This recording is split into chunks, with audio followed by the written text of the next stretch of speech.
I was 33 when I discovered my wife had assembled a team to orchestrate my removal from our marriage, complete with timelines, strategies, and assigned roles. I wasn't looking for it. I was looking for last year's tax return because our accountant needed it for an upcoming meeting. Simple errand. Should have taken 2 minutes. The laptop we shared for household stuff was open on the kitchen table, and I clicked into what I thought was our financial documents folder. It was labeled Family Planning. Innocent enough. I expected vacation budgets or maybe home improvement ideas.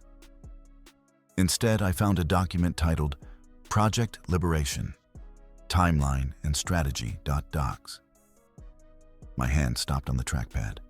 I opened it. The first line read, Objective, Strategic Removal and Separation by Q2 2024. My wife's name was listed as primary coordinator. Her mother, Barbara, was financial advisor. Her brother, Stephen, was tactical support. There were others, a whole team. I kept reading. Phase 1. Create emotional distance. Establish independent financial narrative. Document any conflicts. Duration 8-12 weeks. Phase 2. Initiate separation conversation with witnesses present. Frame as mutual decision with his behavioral concerns as catalyst. Duration 2-4 weeks. Phase 3. Secure assets and living arrangements. File paperwork during his work travel. Duration 1 week. Phase 4. Execute separation. Change locks, restrict access. Maintain documentation for legal proceedings. Each phase had bullet points, detailed ones. Under Phase 1, there was a note. Remember to keep tone calm and reasonable. Avoid arguments. Use Gary's template language. I need space to find myself. Document his reactions, especially if defensive. Gary was her cousin. Apparently, he'd done this before. There were financial spreadsheets linked in the document. I clicked through. She'd been tracking every dollar I spent for 6 months. Every dinner out, every purchase over $50, every withdrawal. All categorized. Some highlighted in red with notes like unnecessary luxury or poor financial judgment. I'd spent $400 on new tires last month. She'd marked it excessive automotive spending without consultation. They were replacement tires on a 15-year-old truck. Another tab showed projected post-separation finances. She'd calculated what she thought she could get in the split. The house, her car paid off, half my retirement account, and something called reimbursement for career sacrifice, totaling about $40,000 career sacrifice. She worked part-time at a dental office by choice. I'd never stopped her from doing anything. I scrolled back to the main document. There was a section titled Anticipated Objections and Responses. It read like a script. If I said this, she should say that. If I brought up our history, she should redirect to recent issues. If I mentioned counseling, she should agree, but never actually schedule anything. At the bottom of page 3, there was a note dated 2 months ago. Spoke with Laura today. She confirmed her attorney Merritt can take the case. Retainer paid via emergency fund withdrawal. Mom reimbursed me yesterday. They'd already hired an attorney 2 months ago, while I was coaching weekend soccer games and planning our anniversary dinner. I checked the document properties, created 4 months ago, last modified yesterday. For 4 months, this had been in motion. And I'd noticed nothing. My phone buzzed. Text from her. Stopping by Mom's after work. Don't wait up for dinner. I stared at that message for 10 seconds. She was probably there right now, going over the timeline, making sure everyone knew their parts. I closed the laptop carefully, exactly how I'd found it. walked to the living room and sat on the couch. Our wedding photo was on the mantel, 7 years ago. She was laughing in that picture, head thrown back, genuinely happy. Or maybe I just assumed she was happy because I was. The front door opened an hour later. She came in carrying takeout bags, smiling. "Hey, I grabbed Thai food. Thought you might be hungry." "Thanks," I said. "How was your mom?" "Oh, same as always. She's planning some garden project for spring." She set the food on the counter, completely at ease. "How was your day?" "Productive," I said. "Got a lot figured out." She had no idea what I meant. No idea that while she was executing Phase 1, creating her emotional distance and building her narrative, I was now holding the entire playbook. She handed me a container of pad thai. "I was thinking maybe this weekend we could finally clean out the garage. It's been on our list forever." Phase 1, Week 6 activities. Engage in normal household planning to maintain appearance of normalcy. I opened my food. "Sure, sounds good." She smiled, kissed my cheek, went to change clothes. I ate my dinner in silence, already planning my next move. They'd made one critical mistake. They'd written everything down, given me their complete strategy, their timeline, their tactics. And they had no idea I knew. I had a document to create of my own. But mine wouldn't be about liberation. Mine would be about protection. And unlike theirs, nobody was going to find it until I wanted them to. Phase 1 of their plan was 8 to 12 weeks. I had time. Not much, but enough. Enough to make sure that when she finally started her separation conversation, she'd discover I'd already separated everything that mattered. I finished my dinner and put the container in the trash. She came back out in sweatpants and a t-shirt, settling onto the couch with her own food. "What do you want to watch?" "Whatever you want," I said. She picked something. I don't remember what. I wasn't paying attention to the screen. I was calculating, documenting, planning. She had a project. Now I had one too. And mine had a much simpler objective. Make sure Project Liberation ended with her liberating herself right into the consequences of her own strategy. The next morning, I left for work 30 minutes early. Not to the office, to a law firm downtown that a colleague had mentioned once. Daniels and Associates. They handled divorces, but more importantly, they handled asset protection. The receptionist squeezed me in for a consultation at 8. I was in a conference room by 8:15, sitting across from an attorney named Craig Daniels. Mid-50s, gray hair. Looked like he'd seen everything twice. I slid a printed copy of Project Liberation across the table. He read it in silence. When he finished, he set it down carefully and leaned back in his chair. "How long have you known about this?" "Since yesterday afternoon." "And she doesn't know you found it?" "No." He nodded slowly. "That's good. That gives us a significant advantage." He tapped the document. "This is extremely detailed, almost too detailed. They've essentially handed you their entire strategy." That's what I thought. "The attorney she's hired, Merritt. I know him. Aggressive, but he plays by the rules. If he knew his client was planning fraudulent claims about your behavior, he'd drop her immediately." Craig opened his laptop. "Let's talk about what we need to do immediately. First, financials. Do you have individual accounts, or is everything joint?" "Joint checking and savings.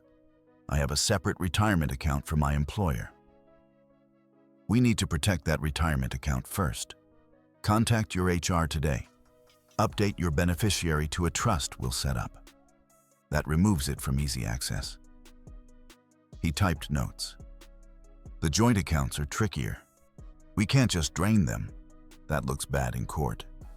But we can document everything, and we can protect your income moving forward.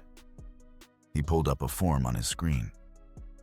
I'm going to have you open an individual account at a different bank today. Starting immediately, have your paycheck deposited there.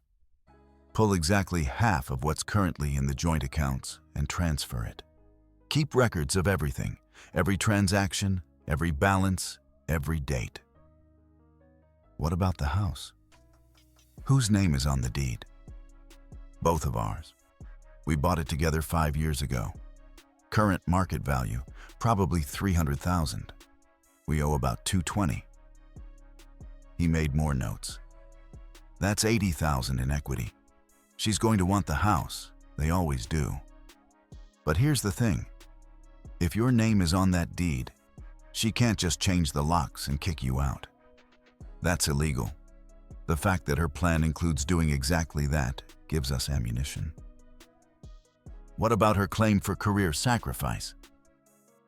Craig actually smiled. $40,000 for working part-time by choice? No judge is going to award that, especially not when we show them this document proving she planned this months in advance while still accepting your financial support. He closed his laptop. Here's what's going to happen. You're going to go about your life normally. Don't change your behavior. Don't confront her. Don't give any indication you know. Meanwhile, we're going to quietly build a fortress around everything you own. How long will that take? 2 weeks to get the critical pieces in place. 4 weeks to have everything locked down completely. He looked at the Project Liberation timeline again. According to this, she's in week 6 of phase 1. That gives us at least 2 more weeks, possibly 6, before she moves to phase 2. Plenty of time. More than enough. He stood up, extending his hand. I'll draw up a retainer agreement. My fee is $3,000 up front, then hourly after that. Given what you're showing me here, this should be straightforward. She's documented her own premeditation. I shook his hand. When can we start? Today. I'll email you a task list within the hour. By the end of this week, you'll be protected. By the end of next week, you'll be positioned to respond to anything she tries. I left that office feeling something I hadn't felt since finding that document. Control. She had a plan. Now I had a better one. And an attorney who understood exactly what we were dealing with. My phone buzzed during the drive to work. Text from her. Can you grab milk on the way home? We're almost out. Sure, I texted back. Normal, domestic, completely unaware. At work, I went straight to HR, updated my beneficiary information, set up the paperwork to redirect my paycheck to a new account I'd opened during lunch. I kept my door closed and spent 2 hours photographing every financial document I had stored in my desk drawer. Bank statements, investment summaries, tax returns, everything. Craig's email arrived at 10:30. Subject line, action items, immediate. Inside was a numbered list of 15 tasks. I started working through them one by one. By lunch, I'd opened a new checking account at a credit union across town. Transferred exactly half of our joint savings, $23,000. Documented the transfer with screenshots and a written explanation. Dated and signed. Craig said judges like to see fairness, even in defensive moves. I grabbed lunch at a sandwich shop and ate in my truck, going through more of the list. Updated my car insurance to an individual policy, changed my passwords on every account I had, set up a separate email address she didn't know about. Small things, important things. That afternoon, I called my retirement account manager, verified that only I could make withdrawals or loans against it. Asked them to flag the account for any unusual access attempts. They said they'd add extra security verification. By 5 o'clock, I'd completed 12 of the 15 tasks. The remaining 3 required in-person visits to the bank and county clerk's office. I'd handle those tomorrow during lunch. I stopped for milk on the way home. When I walked in, she was cooking dinner, something with chicken and vegetables. The kitchen smelled good. "How was your day?" she asked, stirring a pan. "Busy. Lots of meetings." Not a lie, just not the meetings she'd assume. Mine too. The office was crazy. She poured herself a glass of wine. "Oh, I meant to tell you. Mom's birthday is next month. She wants to do a family dinner. You're okay with that, right?" Phase 1, Week 6. Maintain normal family connections while subtly separating social circles. "Of course," I said. "Whatever she wants." She smiled, kissed my cheek again, went back to cooking. I sat at the kitchen table watching her move around the space we'd shared for 5 years. She was humming, completely relaxed, confident in her plan. She had no idea that in the past 9 hours, I'd dismantled half of what she was counting on. My retirement was locked. My income was redirected. My assets were documented and protected. And I had an attorney who'd already read her playbook. We ate dinner together, talked about her day, my day, nothing important. She mentioned maybe taking a weekend trip soon. I agreed that sounded nice. After dinner, she went to take a bath. I heard the water running upstairs. I opened my laptop, the shared one, and checked the Project Liberation document one more time. She'd updated it. New note at the bottom. Week 6 progress. Ed continues normal patterns. No suspicion detected. Phase 2 preparation meeting scheduled with team for this Saturday. Ed. Those were my initials. I closed the laptop.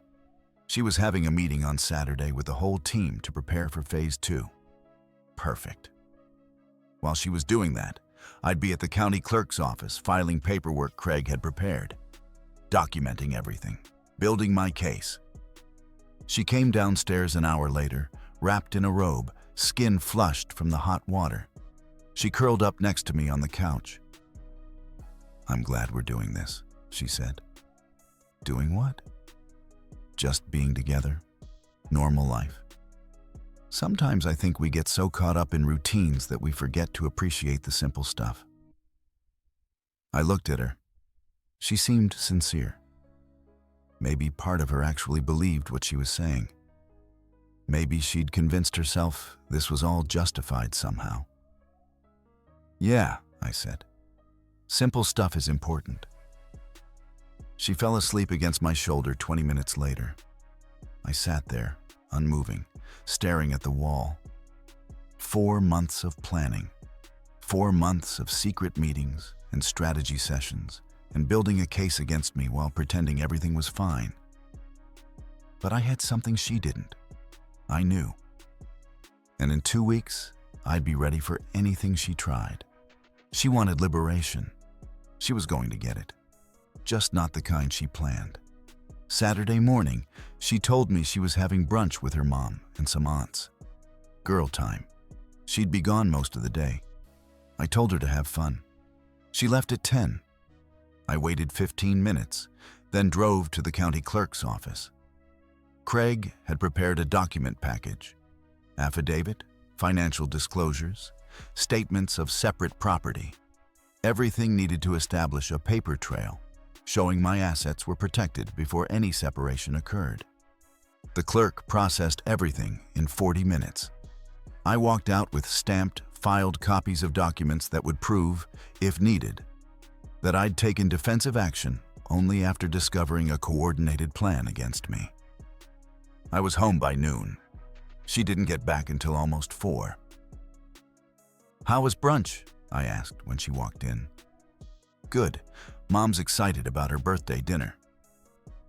She set her purse down, kicked off her shoes. "We might have had a few too many mimosas, though. I'm exhausted." She wasn't at brunch. She was at her mother's house with Stephen and probably cousin Gary, going over Phase 2 preparation. I'd seen it scheduled in the document.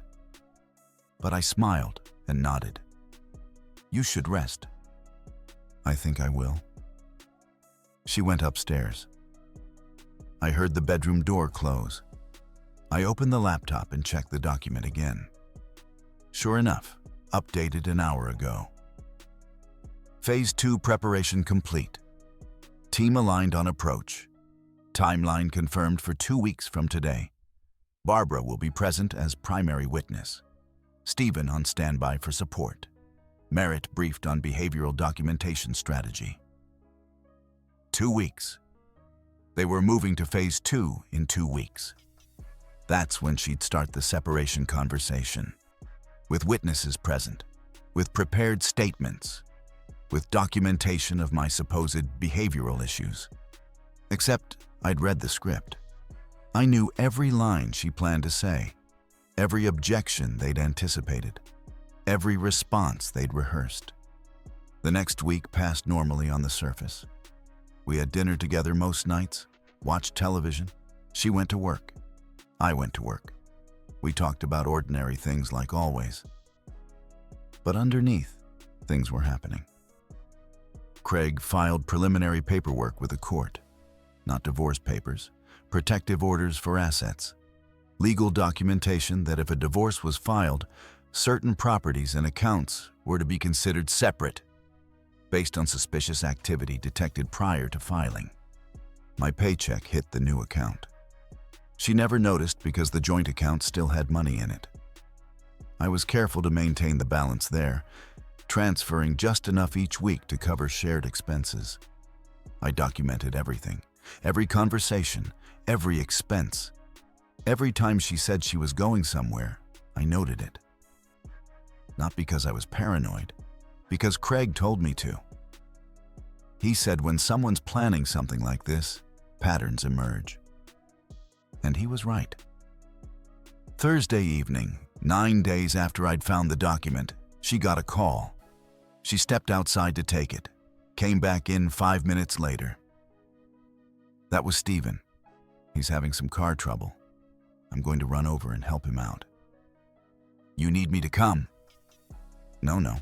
It's just a jumpstart thing. I'll be back in an hour. She was gone for 3 hours. When she came back, I was watching a game. Everything okay? I asked. Yeah. His battery was completely dead. We had to wait for a parts store to open. She sat down next to me. What's the score? Tied, 4th quarter. She watched with me for a while, but I could tell she wasn't paying attention. She kept checking her phone, typing quick messages. The Project Liberation document updated that night while she was in the shower. New section added. Phase 2 execution plan finalized. Conversation will occur next Saturday evening.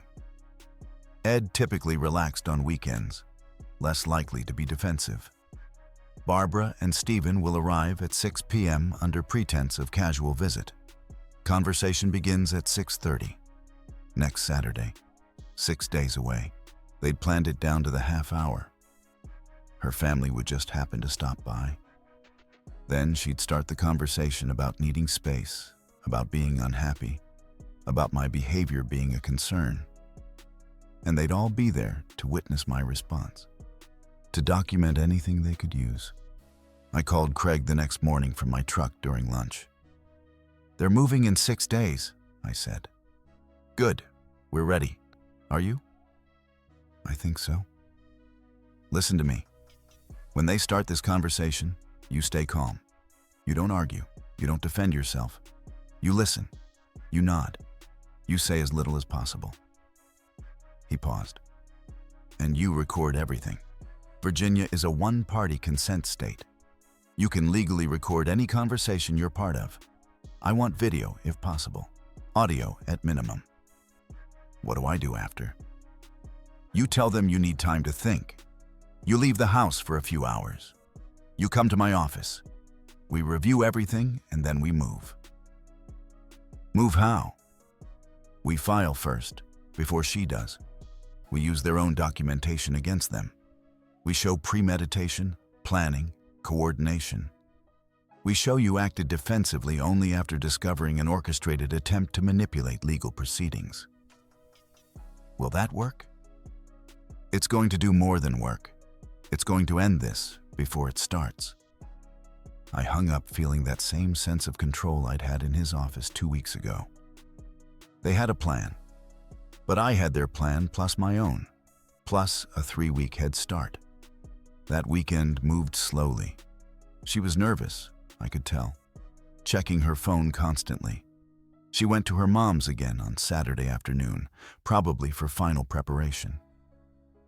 When she came back, she was quiet. Sunday, she suggested we order pizza and watch a movie. We did. She fell asleep halfway through, curled against my side.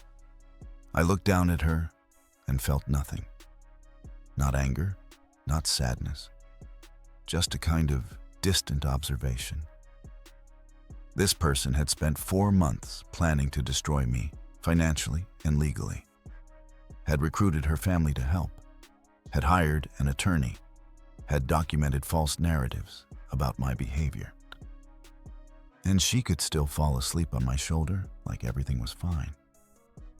Monday through Friday passed the same way. Normal routines, normal conversations. She was following the Phase 1 playbook perfectly. Maintain normalcy while preparing separation. I was following my own plan.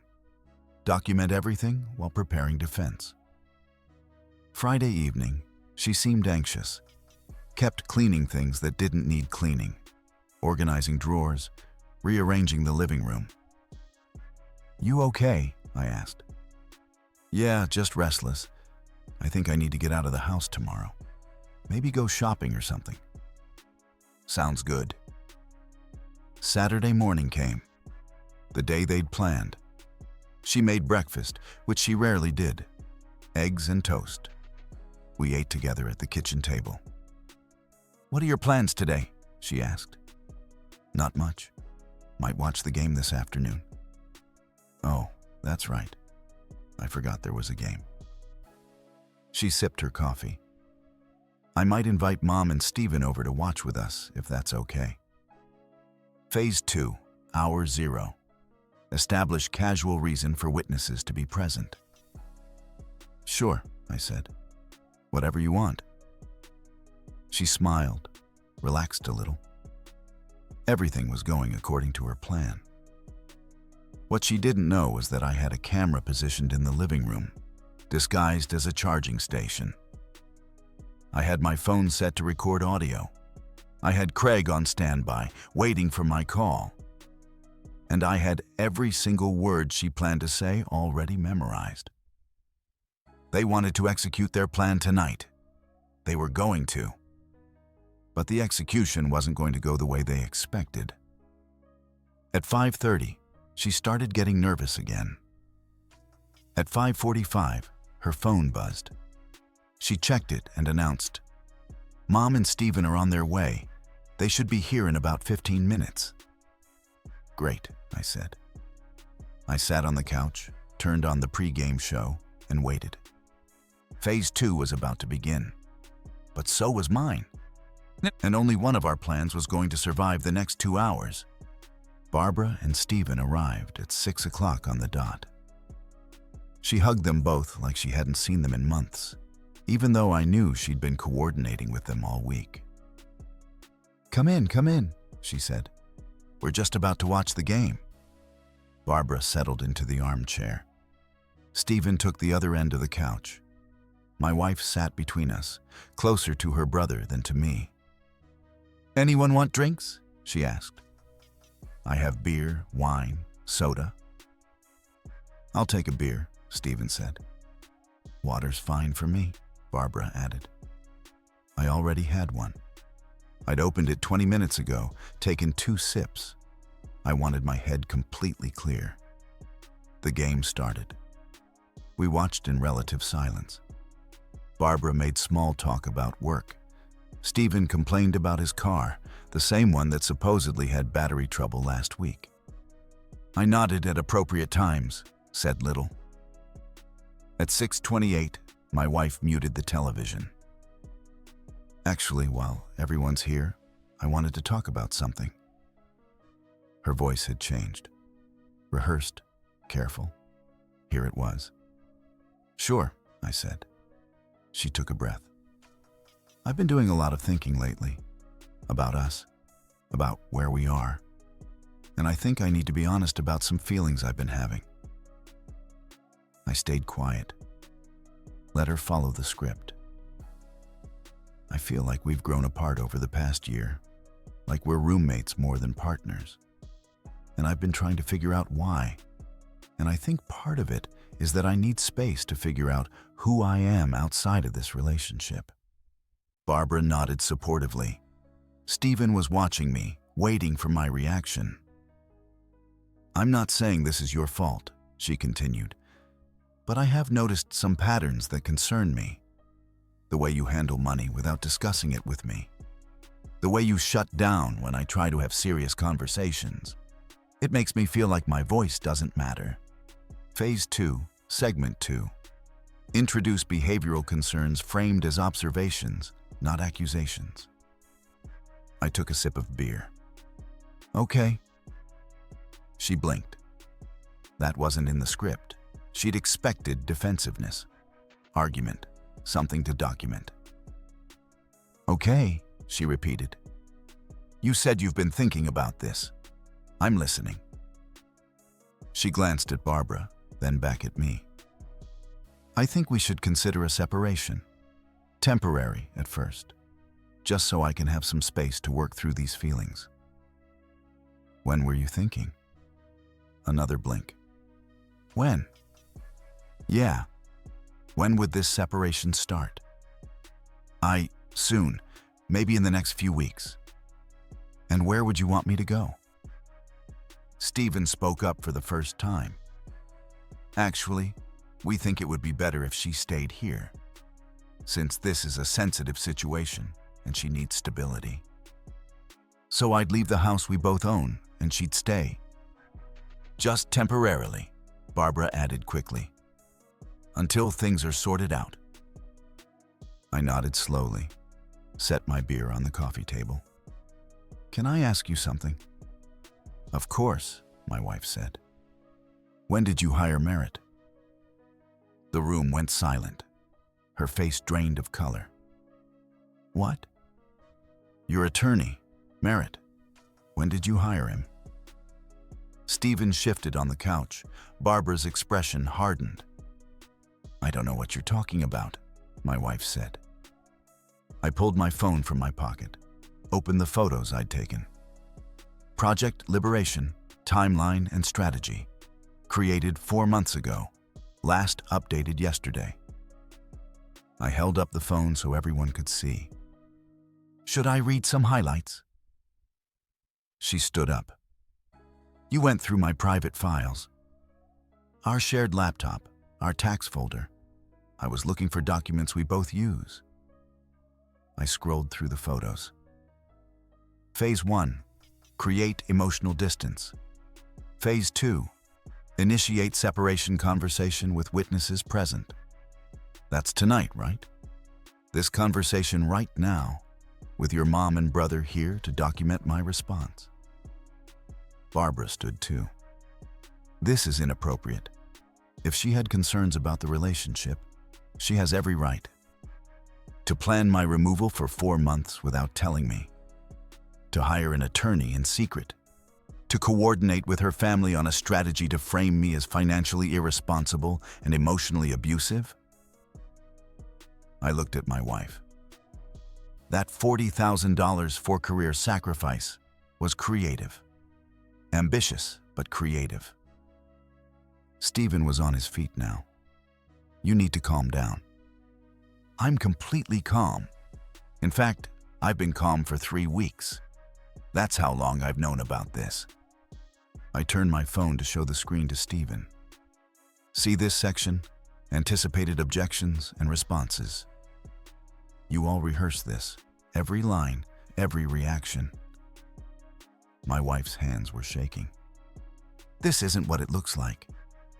It's exactly what it looks like. It's a coordinated plan to manipulate a separation in your favor using false documentation and staged scenarios. Barbara moved toward the door. "Stephen, we should go." "No, please stay," I said. "Since you're here as witnesses, you should probably witness all of it." I picked up my laptop from the side table, the one they didn't know I'd brought down from upstairs. Opened it, turned it around. On the screen was Craig Daniels, sitting in his office, visible through a video call that had been running for the past 30 minutes. "Good evening," Craig said. "I'm Craig Daniels, attorney at law. I've been observing this conversation as a legal witness. For the record, my client informed me 3 weeks ago of a document he discovered outlining a premeditated plan to separate him from his assets and fabricate behavioral concerns for legal proceedings." My wife sat down hard on the couch. Craig continued, "In the past 3 weeks, my client has taken legal steps to protect his assets, document this plan, and prepare a defense against any false claims. Every action he's taken has been documented and filed with the county. This video, along with the audio recording from his phone, will be preserved as evidence." "This is entrapment," Barbara said. "No, ma'am. It's documentation. Your daughter initiated this conversation in the presence of coordinated witnesses for the purpose of building a legal case. My client simply made sure the entire truth was captured, not just the parts you wanted recorded." Stephen looked at my wife. "You said he didn't know. You said this would be straightforward." "I thought he didn't," she whispered. I closed the laptop, ending the call with Craig. "Here's what's going to happen. You're going to leave." I looked at Barbara and Stephen. "You're going to go home." Then at my wife. "And you are going to stay somewhere else tonight. Your mom's, a hotel, wherever. But not here." "You can't kick me out of my own house," she said. "Our house. Both our names on the deed. Which means I can't kick you out. But you can't kick me out either. However, I can ask you to leave for the evening while we both figure out next steps. If you refuse, I'll leave instead. But either way, we're not staying here together tonight." Barbara grabbed her purse. "This is harassment. We'll be contacting our attorney about this." "Please do. Have Merritt call Craig. They already know each other." I walked to the front door, opened it. "I think this conversation is over." Stephen left first, then Barbara. My wife stood in the living room, staring at nothing. "How long have you known?" she finally asked. 3 weeks. "And you just let me keep going?" "I let you follow your plan exactly as you wrote it. You wanted to document my behavior during a separation conversation with witnesses present. Well, you got your conversation. You got your witnesses. You just didn't expect me to document it too. I wasn't trying to hurt you. You hired an attorney 4 months ago. You planned to change the locks and kick me out. You created a strategy to frame me as financially reckless and emotionally withdrawn. You involved your entire family in a coordinated effort to remove me from my own home." I looked at her directly. What part of that wasn't meant to hurt me? She had no answer. "Pack a bag," I said. "I'll give you 10 minutes." She went upstairs. I heard drawers opening, closing. She came down 8 minutes later with an overnight bag. At the door, she turned. "I did love you. I do love you." "No. You loved the idea of being married. You loved the financial security. You loved having someone to plan against." I opened the door wider. "But you don't love me. People who love each other don't do this." She left without another word. I closed the door, locked it, walked back to the living room, and sat on the couch. The game was still on, still muted. I unmuted it, watched the fourth quarter in silence. My phone buzzed 20 minutes later. Text from Craig. That went exactly as expected. Come by Monday morning. We'll file paperwork this week. I texted back. Thanks. Another buzz. This time from her. I'm at my mom's. We need to talk about what happens next. I didn't respond. She wanted to talk about what happened next. But I'd already decided what happened next. I decided it 3 weeks ago, the moment I found that document. What happened next was she learned that planning someone's removal from their own life has consequences. And those consequences were about to become very clear. Sunday morning, my phone started buzzing at 7. Her mother, her brother, cousin Gary. I ignored all of them. At 9, she showed up at the house. I watched through the window as she tried her key. It didn't work. I'd changed the locks overnight, legally with documentation, since I'd discovered credible evidence of a plan to remove me from my own property. She knocked, then pounded. I know you're in there. We need to talk. I opened the door but kept the chain on. Through attorneys. That's how we talk now.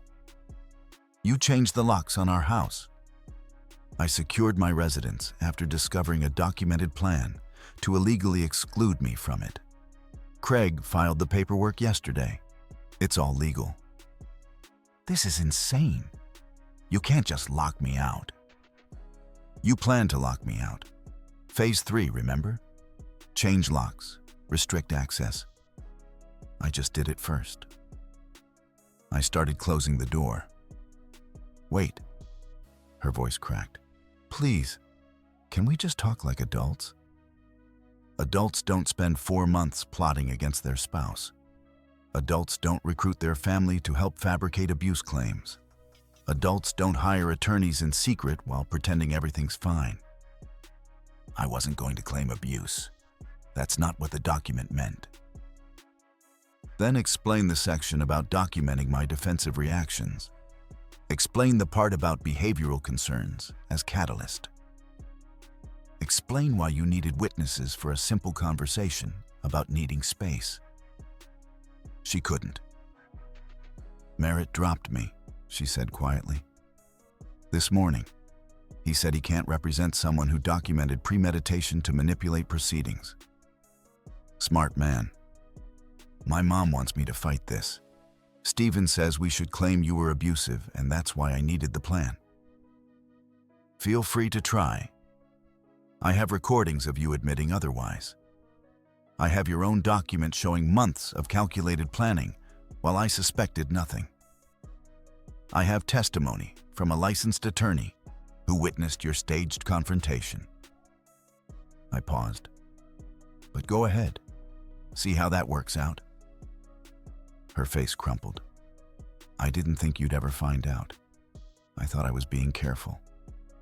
You were careful. You just made one mistake. You wrote it all down. Every detail, every strategy. You handed me the complete playbook. What now? Now I file for divorce on my terms, with evidence of your premeditation, your fraudulent claims, your coordinated conspiracy. The house stays with me since my name's on the deed, and you plan to illegally exclude me from it. Assets are already protected and documented as separate property. You get nothing you weren't legally entitled to without the manipulation. I'll have nothing. Yep. You'll have exactly what you'd have if you'd been honest. That's how this works. She stood there, tears running down her face. I'm sorry. No, you're not. You're sorry you got caught. There's a difference. I closed the door. Through the window, I watched her walk to her car, sit in the driver's seat for 5 minutes, then leave. Monday morning, Craig filed the divorce petition. By Wednesday, she'd found a new attorney. By Friday, that attorney had reviewed the evidence and advised her to settle quickly. The divorce was final in 6 weeks. Fastest I'd ever heard of. She signed everything without argument. Took her car, her personal belongings, and half the equity we'd actually built together through legitimate means.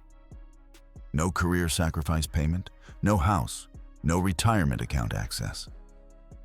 Her family stopped calling after the second week. Even they recognized a lost cause. Project Liberation had failed. And the only person who got liberated was me. 6 months later, I ran into her at a pharmacy. She was picking up a prescription. I was grabbing cold medicine. She saw me first. "Hey." "Hey." Awkward silence. Then she said, "I heard you're seeing someone." "I am. She's a teacher.